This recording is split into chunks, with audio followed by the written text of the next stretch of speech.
గురువుగారు మనం ఇప్పటి వరకు ఫుడ్ జిహాద్, లవ్ జిహాద్ ఇవన్నీ చూసాం. ఇప్పుడు కొత్తగా నాసిక్‌లో మనం చూసుకున్నట్లయితే కార్పొరేట్ జిహాద్. అందులో వాళ్ళకి మించిన స్థాయి వాళ్ళు ఎవరైతే టీమ్ లీడర్స్ ఉన్నారో కొంతమంది అమ్మాయిల్ని వేధించి, ఇలా వాళ్ళ క్యాస్ట్‌లోకి మార్పించుకోవడం, వాళ్ళు అలాగే బుర్కా వేసుకోవాలి అని వాళ్ళకి చెప్పడం. అలాగే మనం చూసుకున్నట్లయితే రంజాన్ నెలలో కూడా వాళ్ళ చేత బలవంతంగా ఫాస్టింగ్స్ ఉంచారంట. సో, ఇలా ఉంచడం ఇవన్నీ జరుగుతున్నాయి కదా! మనం 'కేరళ స్టోరీ 2' కూడా మొన్న చూసాము. సో, ఇదంతా జరుగుతున్నా కూడా అసలు ఒక టీసీఎస్ అనే గొప్ప కంపెనీలో ఇలా జరగడం రేర్. అసలు ఇప్పటి వరకు ఎక్కడా జరగలేదు. సో, ఇదంతా జరగడానికి మీరెలా సమర్థిస్తారు దీన్ని? సమర్థించడం అనే విషయం పెడితే, హ్మ్. నేనిప్పుడు ఒక ఆడపిల్లగా నా ముందర ఉన్నావు కాబట్టి చెప్తాను. మీకు సిగ్గు లేదంటా నేను. మీకు హ్మ్. ఆడపిల్లలకి సిగ్గు, శరం, అవును. అభిమానం, మానం అనేది మీరు వదిలేసారు దాన్ని. సో, దానికి మీరు పేర్లు పెట్టుకున్నారు. So, we're living together. We're డేటింగ్‌లో ఉన్నాం. హ్మ్. Living together. ఇలాంటి దౌర్భాగ్యపు మాటలు మాట్లాడుకున్నటువంటి మీరు ఈ సిగ్గుశరం ఎప్పుడో వదిలిపెట్టారు. మగవాడికి సిగ్గుశరం ఎప్పుడో చచ్చిపోయింది వాడికి. వాడు హ్మ్. పశువుతో సమానం అంటా నేను. But okay. There is no information. But you feel in front of Kiran Sharma, in front of yourself, but you feel I am great. But there is no guarantee I am the personality, I am not a perfect. Okay. There is no guarantee. Me behind నేను ఏం చేస్తా నాకే తెలియదు. హ్మ్. But how can you believe me? Believe చేసేసి ఇప్పుడు నేను నా పక్కన కూర్చోమంటారు, మీరు నా పక్కన కూర్చుంటారా? అలా కూర్చున్నారంటే మీ యొక్క అభిమతం ఏమైనట్టు? అంటే గౌరవంతో ఇక్కడ నేను పక్కన కూర్చున్నానని మీ బిడ్డ అనుకున్నానని అంటారు. నా బిడ్డ నువ్వు పక్కన కూర్చున్న తర్వాత నీతో నేను అసభ్యంగా ప్రవర్తించిన ఒప్పుకున్నారంటే హ్మ్. ఎలా ఉంటుందప్పుడు? ఇలాంటిది ఎప్పుడు ప్రారంభంలో లేనప్పుడు ఇక్కడ నేను పక్కన కూర్చోమన్నప్పుడే ఒరే ఎదవా నువ్వు గురువు ఉన్నావు, నేను యాంకర్ని, నేను ప్రశ్నడానికి వచ్చాను, సిగ్గుందా అని అడిగినప్పుడు హ్మ్. నేను నోరు మూసుకొని తల వంచుకునేటువంటి స్థాయి నాకు ఉండేది అప్పుడు. అవును. కానీ నువ్వు వచ్చి నా పక్కన కూర్చున్నావంటే నేను అసభ్యంగా ప్రవర్తిస్తున్నా, నాతో అలాగే ఉన్నావంటే అర్థం ఏమిటి? హ్మ్. You are interested with me అని అర్థం. అవును. ఇక్కడ ఉన్నటువంటి బేమార్స్ దరిద్రపు వ్యక్తులు ఎవరున్నారో ఆడపిల్లలు, ఎందుకంటే నాకు మంచి మాటలు రావు కాబట్టి హ్మ్. ఆడపిల్ల అంటే కొద్ది గౌరవం కాబట్టి ఆ వ్యక్తులు ఎవరైతే ఉన్నారు, మీరు ఇందాక అన్నారు కదా అవును. రంజాన్ మాసంలో వాడు ఉపవాసం ఉంటావో చస్తావో, నువ్వు పంది మాంసం తింటావో ఏది నాకు సంబంధం లేదు, నువ్వు ఏదన్నా తిను, కానీ నా పిల్లల చేత నువ్వు తినిపించేటువంటి స్థాయి నీకెక్కడ దౌర్భాగ్య పేదవ నువ్వు. హ్మ్. జిహాదీ నా కొడుకులు 10 మందికి కంటే పుట్టినటువంటి వ్యక్తులు మీరు. హ్మ్. ఎందుకంటే మీ దాంట్లో చెప్పుకుంటారు మీరు, ఆ వీడియో నా దగ్గర ఉన్నాయి. నేను నా కొడుకును కన్నా నేను సిగ్గుశరం ఉన్నట్టు తల్లి చెప్పుకుంటుందా? కొడుకు దగ్గర తల్లి పడుకొని నా కొడుకు పుట్టాడు చెప్పుకుంటుందా? తండ్రి అనేవాడు చెప్పుకుంటాడు నా కూతురుతో నేను కొడుకు అని చెప్పుకున్నాడు. ఆ వీడియో చాలా ఉన్నాయి, మీరే చూపిస్తారు అందరికి కూడా. మరి హ్మ్. సోషల్ మీడియాలో అవన్నీ రన్ అవుతున్నాయి. అంటే వాళ్ళకి వాయు వరుస లేదు కదా, వాళ్ళకి ఒక తల్లి, చెల్లి, అన్న, వదిన, వాడికి ఆ భావన ఇక్కడ లేదు కదా వాడికి. వాడితో మీరు ఎందుకు పోతున్నారు? వాడు ఫాస్ట్గా ఉండడానికి సిగ్గు లేదా? వాడు మూత్రం తాగమంటే తాగుతారా వీళ్ళు? తాగలుగుతారు వీళ్ళు? మరి వాడు మూత్రం పట్టిస్తాడమ్మా, తాగుతారా వీళ్ళు? తాగేదానికైతే నువ్వు బయటకు ఎందుకు వచ్చావు? ఇప్పుడు నువ్వు ప్రారంభంలోనే ఎప్పుడు జరిగిందో అప్పుడే తొక్కి పెట్టాలి నా కొడుకులని. ఒకళ్ళకి పుట్టిన కొడుకులు కాదురా మీరు. మీ ధర్మం అంతే, మీ మతం అంతే. మీ ధర్మం కాదు, మీరు మతం అంతే మీది. 10 మందిని పశువులాగా చూసే మతం అని చెప్పేసి నువ్వు బయటికి రావాలి. నువ్వు బయటికి రాకుండా నువ్వు వచ్చేసి గొప్ప చెప్తున్నావు. అంటే ఈ అమ్మాయిలే తప్పు అంటున్నారా? 100% అమ్మాయిలు తప్పు అంట నేను. ఓకే. ఆ రోజే కోసి పడేయాలి వాళ్ళది. ఆ రోజే వాళ్ళది కోసి పడేయాలి. హ్మ్. ఎప్పుడైతే చెప్పాడు రమ్మని చెప్పాలి, నువ్వు కూడా చెప్పాలి నాకు, నాది క్యాస్ట్, నాది ధర్మం, నా సనాతన ధర్మం, నాది గొప్పదని నువ్వు బయటికి రావాలి. నీకు ఉద్యోగం కావాలన్నా, ఉద్యోగం కోసం నువ్వు మానం నమ్ముకుంటావు అయితే నువ్వు. But there is no value of your మానం. అంటే నీ విర్జినిటీకి నీకు దాని మీద గౌరవం లేదు, ప్రాణానికి నీకు వాల్యూ లేదు. బతకడం ఎందుకు నువ్వు అప్పుడు? ఇప్పుడు కోర్టుకి ఎందుకు వచ్చావు నువ్వు? హ్మ్. అటువంటి నా కొడుకుల్ని మనము నమ్మడమే తప్పు. అటువంటి కొడుకుల కింద ఉద్యోగం చేయడమే తప్పు. అదంట నేను. నువ్వు సనాతన ధర్మానికి గౌరవించినప్పుడైతే సనాతన ధర్మం వాళ్ళతోనే ఉండు. మీరు అంటారు టీసీఎస్ ఎప్పుడుదని. ఇప్పుడు కాదు, ఇది కార్పొరేట్ కల్చర్లో ఎప్పటి నుంచో ఉంది ఇది. సో నాకు ఒక విషయం తెలుసంటే, ఎప్పుడు ఒకసారి వీళ్ళకి అంటే ఇక్కడ హిందువా, ముస్లిమా, క్రిస్టియనా తర్వాత పక్కన పెడితే వాళ్ళకి కొన్ని రూమ్స్ ఉంటాయట, రిలాక్సేషన్ రూమ్స్ ఉంటాయట. ఆ రిలాక్స్ రూమ్లలో వాడు ఒక రూమ్లో మందు కొడతాడు, ఒక రూమ్లో దమ్ము కొడతాడట, ఒక రూమ్లో మంచం పడుకుంటారట. దాంట్లో లేడీస్, గర్ల్స్ అందరూ వెళ్ళొచ్చు, బాయ్స్ అందరూ వెళ్ళొచ్చట. ఇటువంటి రూమ్స్ ఉన్నాయని తెలిసింది, చూడలేను ఇంతవరకు అయితే. మరి అలాంటి రూమ్లో అటువంటి వాటి రూమ్లోకి వెళ్ళడం ఎందుకు? రిలాక్స్ అవ్వడం ఎందుకు? వాటితో టెంప్ట్ అవ్వడం ఎందుకు? టెంప్ట్ చేయగానే టెంప్ట్ అయిపోతారా? అంటే వీళ్ళు ఎంతమందితో టెంప్ట్ అయిపోతారు మీరు? అన్నాక నీ బతుకెందుకు? ఆడదానికి ఆ బతుకెందుకు అంటారా నేను? ఇక్కడ ఆడవాళ్ళదే తప్పు. అటువంటి వెధవలు, మృగాలని చెప్పి ప్రతి చోట చెప్తున్నారుగా, ప్రతి చోట చెప్తున్నారుగా. అమ్మ జాగ్రత్తగా ఉండి తల్లి చెప్తుంది, తండ్రి చెప్తున్నాడు, అన్న చెప్తున్నాడు, బయట చెప్తున్నాడు, నాలాంటి చెప్తున్నాడు, పోలీసుడు చెప్తున్నాడు, రాజకీయాలు చెప్తున్నారు, అమ్మ జాగ్రత్తగా ఉండండి, మొగాళ్ళతోని దూరంగా ఉండండి. అన్నోన్ పర్సన్తో నువ్వు రాసుకొని పూసుకొని తిరుగుతావా? ఏమంటే వేర్ ఆర్ యూ? మేమంతా 22nd సెంచరీలో ఉన్నాం మనం. అంటే 22nd సెంచరీలో ఉంటే ఇప్పుకొని తిరుగుతావా ఆడపిల్ల? అంటే మగవాడు పడుకుంటావా? ఇదేనా పద్ధతిని? ఇది 22nd సెంచరీ ఇది నేర్పిస్తుందా నీ కల్చర్ నీకు అది? అంటే ఒకరితో పడుకొని ఎంజాయ్ చేసి గర్భం తెచ్చుకొని మళ్ళీ అబార్షన్ చేసుకొని మళ్ళీ ఇంకోరితో డేటింగ్ చేస్తావా? ఇదా 22nd కల్చర్ అనేది? ఇప్పుడేనంటే ఆడవాళ్ళు తప్పుగా మాట్లాడుతున్నాడు. ఒకళ్ళకి లొంగిపోకు, ధర్మాన్ని కట్టుబడి ఉండు, నీ విద్యుత్ ధర్మం ఏందో చూడు, నీ తల్లిదండ్రులు ఇచ్చే సంస్కారం ఏందో చూడు, సంస్కారవంతంగా ఉండు, నువ్వు ఉద్యోగం చేయి, అంతరిక్షంలోకి వెళ్ళు. సునీతా విలియమ్స్ ఎలా ఉంది చూసుకోసారి ఫస్ట్ నువ్వు. సునీతా విలియమ్స్ అంతరిక్షంలో వెళ్ళినటువంటి సునీతా విలియమ్స్ ఎలా ఉంది? మనకున్నటువంటి భారత రాష్ట్రపతి ద్రౌపది ముర్ము గారు ఎలా ఉన్నారు? మనకున్నటువంటి ప్రతిపక్ష నాయకు సోనియా గాంధీ ఎలా ఉన్నారు? ఎలాంటి వస్త్రధారణ ఉంది ఇప్పుడు? ఇవి ఆలోచించుకోండి. వారు ఏ మతం తెలియదు, వాళ్ళు క్రిస్టియన్ మతంలో వచ్చి ఆవిడ ఎంత వస్త్రాంతం ఉంది. ఆ వస్త్రధారణ కాదు ఇంపార్టెంట్. నీ వస్త్రాన్ని వల్ల అవతల నువ్వు చెడు కొడుతున్నావా, నేను సంస్కారం ఉందని నువ్వు చూసుకో ఫస్ట్. ఎలా ఉంటే నీకు మంచి ఉండు, నీ ఏ దుస్తుల్లో ఉంటే మంచి, నీకు మంచి నో ప్రాబ్లం.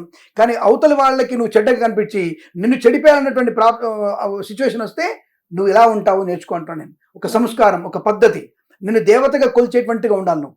అలాంటి వాళ్ళ కింద పని చేయడం ఎందుకు? ఎప్పుడో రంజాన్, అంతకుముందు బీ పెట్టాడు, ఇంకోటి పెడతాడు, నోట్లో ఇంకోటి పెడతాడు. ఏం చేస్తారు మీరు? ఇప్పుడు వచ్చి బయట పెట్టారా? అప్పుడు ఎందుకు చెప్పలేదు మీరు? ఆ ఉపవాసం టైంలో మీరు బయటకి ఎందుకు మీ అమ్మ నాన్న చెప్పలేకపోయారు మీరు? భయమా? లేదా ఆఫ్టర్ ఆల్ వస్తే ₹1,00,000 నెలకు ₹1,00,000 జీతమనా? ఆ జీతం అవసరమా? మానవం కంటే ప్రాణం కంటే జీతం అవసరమా? ఆలోచించండి ఒకసారి. అంటే మన ఆడవాళ్ళు జీతాలు లేకుండా పని చేయలేదా? మా అమ్మగారు మమ్మల్ని 5 పెంచింది, 5 ఉన్నతమైనటువంటి స్థానంలో ఉన్నాం మేము. మరి మా అమ్మగారు ఏం చదువుకో, మాకు 8th క్లాస్ మా అమ్మాయి, మా అమ్మగారు ఎక్కడ ఏం పని చేయలేదే. తను చనువు కూడా, షీఈ్ అ బిజినెస్ ఉమెన్. మా అమ్మగారు business women. Chair caring industry ఉండేది, ఇంజనీరింగ్ వర్క్షాప్ ఉండేది, దాన్ని మెయింటైన్ చేసింది మా అమ్మగారు. 8th క్లాస్ పాస్ మా అమ్మ అంతవరకే. మరి మా అమ్మ 5 నెలలు పెంచింది. నలుగురు అన్నదమ్ములం మేము, వేద పండితులమే.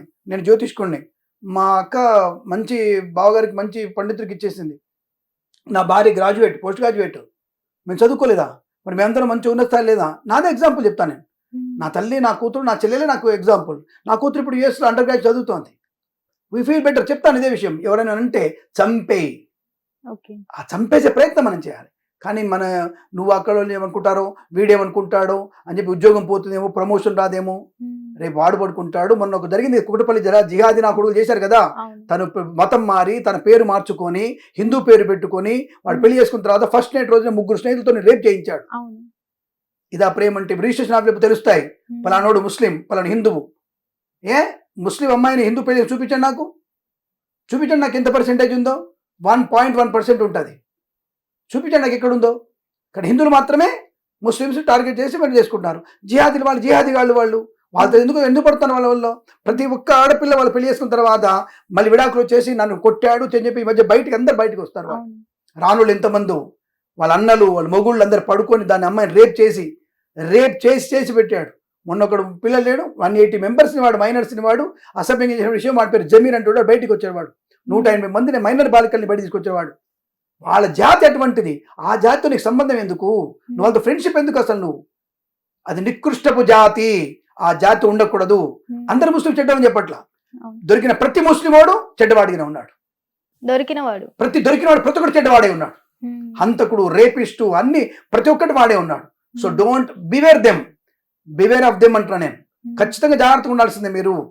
మంచివాళ్ళని చెడ్డవాళ్ళు చెప్పండి నేను. చెడ్డవాడు ప్రతి ఒక్కడు ముస్లిం అయ్యే ఉన్నాడు. ఇది కార్పొరేట్ జిహాద్ ఇప్పుడు జరిగింది. ఓకే, అంటే బయట అదర్ కంపెనీల్లో ఎవరైతే నడిపిస్తున్నారో వేరే జాతి వాళ్ళు, అక్కడ ఇలాంటివి జరగట్లేదా అంటే మీరు ఏం చెప్తారు? అందరిదే చెప్తాను చెప్పాను. ఇప్పుడు నేను ఇప్పుడు బయటకు వచ్చింది, ఇవి 20 ఏళ్ల క్రితం జరుగుతున్నాయి ఇవన్నీ. ఇప్పుడు బయటకు వస్తున్నాయి.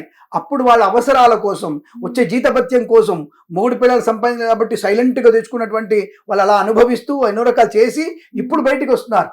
ఇప్పుడు ధర్మం అనేటువంటిది బయటపడింది, ప్రతి ఒక్కళ్ళు మనకు సాయం చేస్తున్నారనేటువంటి ఒక ధైర్యం వచ్చింది.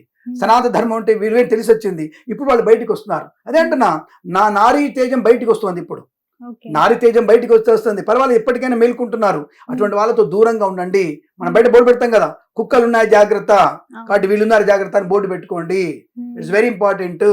అది నీ మెడకు పెట్టుకో, వీళ్ళతో జాగ్రత్తగా ఉండాలి, ఈ కుక్కలతో జాగ్రత్తగా ఉండాలని పెట్టుకోండి. అది ఊర కుక్కలు అవి, పిచ్చి కుక్కలు అవి. వాళ్ళతో జాగ్రత్తగా ఉండే ప్రయత్నాన్ని ఖచ్చితంగా చేయాలి మనం.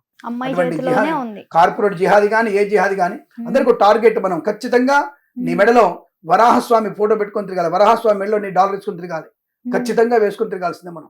అంటే మనం కార్పొరేట్ కాదు, ప్రతి చోట కిరాణా షాప్లో కిరాణా జిహాదీలు ఉన్నారు, సూపర్ మార్కెట్ జిహాదీలు ఉన్నారు, అది మనకేంటి వస్త్రాలయాల్లో జిహాదీలు ఉన్నారు. వీళ్ళందరూ ప్రతి చోట ఉన్నారు ఈ కొడుకులు.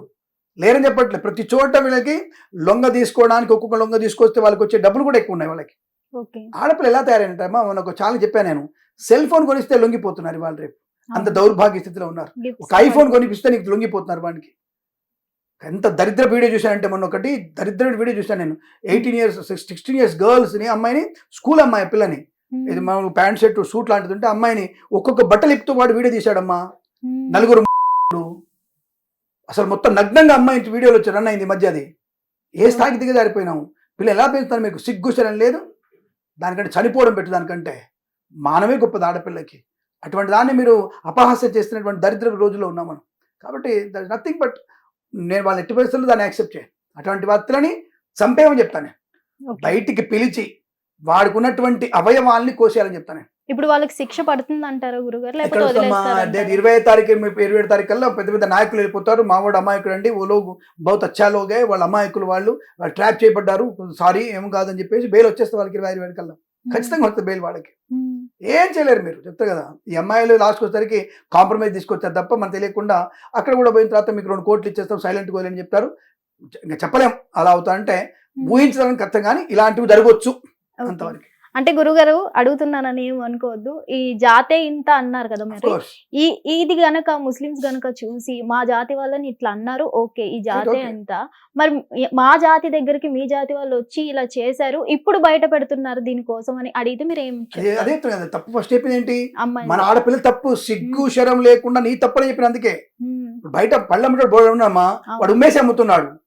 వాడు స్పష్టంగా తెలుస్తున్నాడు, వాడు మూత్రం పోస్తే పళ్ళు అమ్ముతున్నాడు, వాడు మూత్రం పోస్తే పానీపూరి అమ్ముతున్నాడు, వాడు మూత్రం పోసి అన్ని అమ్ముతున్నాడు, వాడు ఉమ్మేసి అమ్ముతున్నాడు, అన్ని కూరగాయలు ఉమ్మేస్తున్నాడు వాడు, నువ్వే కొంటున్నావు. తప్పెవడిది అవుతుంది?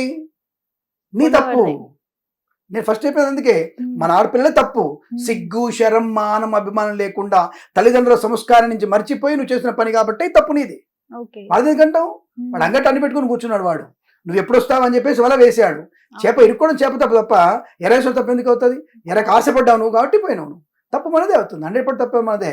ఆ జాతి అనేది అదే టైప్ ఆఫ్ జాతి వాళ్ళది. వాళ్ళు చెప్తున్నారు మేము ఇదే ఇంట్లాగే ఉంటాం, మాకు జన్నత్ కావాలంటాడు. 100 మంది రేప్ చేస్తే జన్నత్ అంటాడు. నాకు కూడా జన్నత్ కావాలి, నేను కిరణ్ శర్మ నాకు కూడా జన్నత్ కావాలి, నాకు కూడా నేను రేప్ చేస్తే పంపించండి ఆడపిల్లందరినీ. పంపిస్తారా? నాకు కూడా దాంట్లో ఉంది, కేవలం ముస్లింస్ అమ్మాయిల్ని మాత్రం అనుభవిస్తే నాకు స్వర్గం వస్తుందని చెప్తాను. పంపిస్తారా నాకు? మరి ఎక్కడ రూల్ ఇది మీకు? నీ వల్ల నువ్వు రేప్ చేసుకో కావాలంటే, ఎందుకు మా ధర్మం దగ్గరికి ఎందుకు? ఇప్పుడు మరి షరియా చట్టాలు వర్తించవా? నీ షరియా చట్టం ఏం చెప్తుంది? అక్కడ తప్పు చేసిన వాడిని తల తీసేమని చెప్తుంది. మరి ఇక్కడ ఏం చేయాలి? నా పిల్లల్ని నువ్వు తప్పు పని చేస్తావు, నేనేం చేయాలి? మరి నేను కూడా ఆలోచించాలి కదా.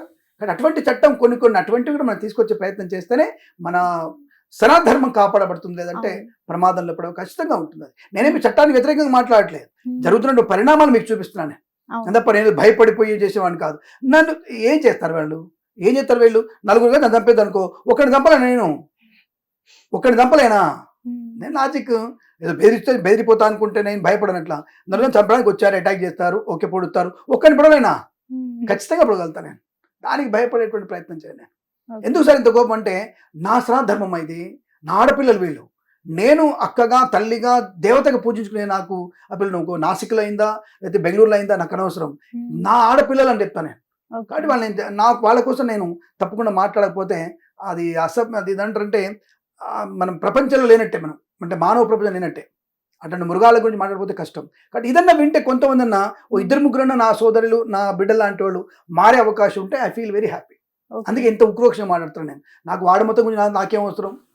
నా ఇంటికి వస్తే నేను చెప్పుతూ కొడతా, నా ఇంటికి రాకపోతే ఎందుకు కొడతా నేను? కానీ సమాజం అంతా నా ఇల్లే కదా అనుకున్నప్పుడు నేను 2 ముఖ్య విషయాలు చెప్తే వింటారు కాబట్టి ఎవరన్నా ఒకళ్ళు 2-3 అన్న, ఆ 2-3 ఒక్కళ్ళన్నా మారినా ఐ ఫీల్ హ్యాపీ. రైట్, నేను అనుకున్నది జరిగింది అన్నటువంటి భావన ఉంటుంది. అందుకే ఇంత గట్టిగా చెప్తున్నా తప్ప నాకు ఎవరి మీద వాళ్ళ కోపం లేదు, భయపడాల్సిన అవసరం అంతకన్నా లేదు నాకు. ఫస్ట్ అది ఇంపార్టెంట్, అది విషయం. దాని కూడా కామెంట్ చేసేవాడు చాలా మంది ఉంటారు, దాని కింద కామెంట్ చేసేవాడు చాలా మంది ఉంటారు. వాళ్ళందరూ వస్తూనే ఉంటారు. నాకు ఇద్దరికి దానిలో కూడా కింద వచ్చారు ఒకళ్ళు, దానికి కౌంటర్ పెడదాం అనుకుంటే దొరకలేదు. కానీ నేను ప్రతిదాని కౌంటర్ ఇస్తా, మీరు జాగ్రత్త. అటాక్ వస్తారా నేను అటాక్, దానికి సిద్ధపడే ఉంటాను నేను ఎప్పుడు కూడా. నాకు సపోర్ట్ నాకు చాలా మంది ఉంటారు. నేను అంత అమాయకుడిని కాదు, నేను కనబడడానికే జర్నీ వేసుకున్నాను తప్ప సినిమా డైలాగ్ ఉంటుంది కదా లోపల అలాగే ఉందని, దానికి ఎటువంటి మాకు ఇబ్బంది లేదు. అలా తయారయ్యాం మేము, మా పిల్లలు తయారు చేస్తున్నాం, మేము అలా తయారయ్యాం మేము.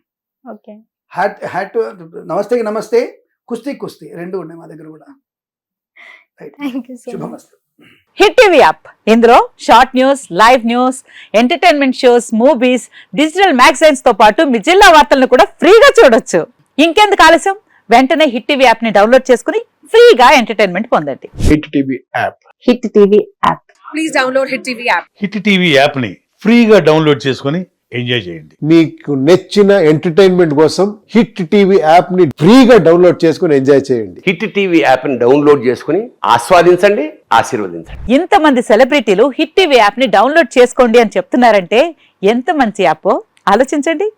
అమెరికా అమెరికా అమెరికా అమెరికాలో చదవాలనుకునే వాళ్ళకి విశ్వసనీయమైన పేరు మన శౌర్య కన్సల్టెన్సీ.